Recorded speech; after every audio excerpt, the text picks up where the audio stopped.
The Southern Regional Asset Building Coalition aims to advance state, regional, and national policies that build economic security for families and communities. The coalition was born from an initiative by the Ford Foundation called Building Economic Security Over a Lifetime, which promotes programs and policies to help low-income communities. The partnership of southern states includes Alabama, Florida, Louisiana, and Mississippi. The Southern Regional Asset Building Coalition has been a tremendous success. The first time I came to a meeting of the coalition was in Alabama. I felt the energy in the room. These are practitioners. These are people. It's easy for a university professor to have ideas and to make speeches. It's much harder for people on the ground to make things happen.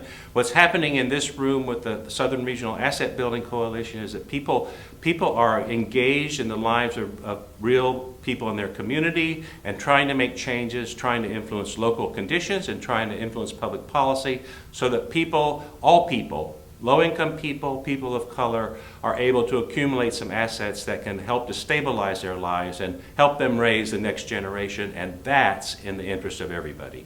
I think that is a very informative conference. I've been to several conferences in my practice of law. And this is the first conference where I have actually paid attention to every panel that has been presented. So I really feel like it's a very informative conference.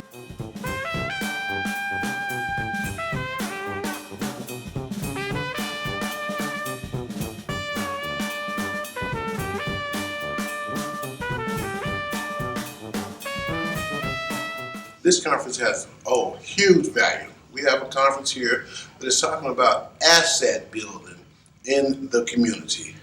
The impact of people understanding how to create and build assets is huge. We don't come out of poverty with a week-by-week paycheck. Individuals, families must learn the value of building assets and how to put away so that you can have an asset.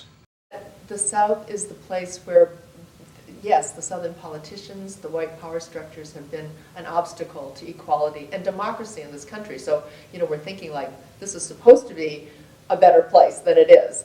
But it is also out of the South that we've seen these movements to hold the United States accountable to its principles, and that has been a really positive thing. And that has been really at the grassroots.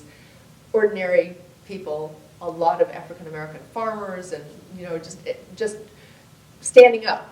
And I think that's critical, and I think if that happens again, which I kind of see some of that here at the Southern Regional Asset Building Conference, see people really working hard to figure out what are the levers of change, how are we going to make things change, how are we going to create a system that is not just like us joining something that doesn't work right.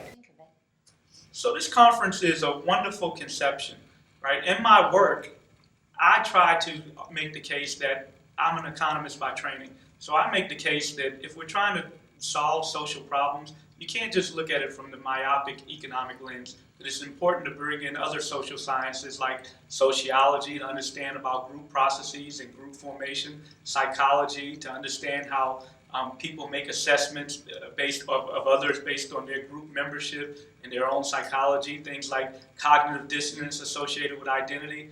It's important to fuse all those things together when approaching social problems. Well, similarly, if we're dealing with social problems, it's nice to bring practitioners and people that are engaged in dealing with work on the ground with academics who have the luxury and privilege to view these things from a more bird's eye view and think about it in a more philosophical sense. So this conference brings those two groups together so that we can talk with each other and better enables us to solve these daunting social problems. Approximately 150 organizations were represented, as well as several state and national policy leaders. The purpose of the SRABC conference is to engage a diverse group of stakeholders to discuss challenges for economic growth in the Gulf Coast states, placing a special emphasis on defining policies and programs that support low-income families and communities. Over 68% of consumers who buy their cars and secure the financing through the dealership are not aware that the dealership has the discretion to tinker with the interest rate of the loan, and there is absolutely no correlation to credit profiles.